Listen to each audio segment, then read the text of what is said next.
समझ तो गया होगा।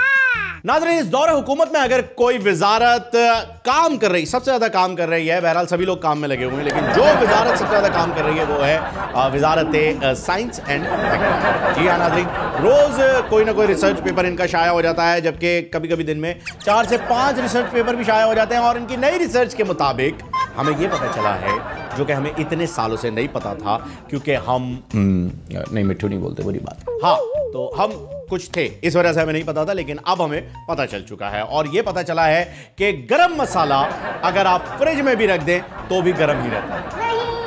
देखा देखा देखा देखा, किसी को नहीं पता था, ये बात हमें पता चली। बहरहाल लड़कों के लिए एक मशवरा है जी, अगर अपनाना है अपनाएं, नहीं अपनाना खुडे लहन जाएं। मैं ये कहना चाह रहा था कि गर्मी के मौसम में, इस गर्मी को मद्देनजर रखते हुए ईद पर आपसे इल्तिमास है कि अपने मर्जी के कपड़े बनवाएं, ना कि अपनी गर्लफ्रेंड की मर्जी के मुताबिक काला शलवार कमीज पहन के खुद को इमरान हाशमी समझ के ईद की नमाज पढ़ने जाएं।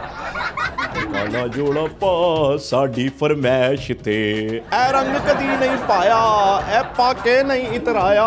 मिट्टू तू भी काले कपड़े पहन के कैसे लगेगा? काला तोता लगेगा और क्या लगेगा, 1.5 शहर के बच्चे। समझ तो गया होगा। सब्सक्राइब करें और बेल दबाएं ताकि कोई खबर रह न जाए।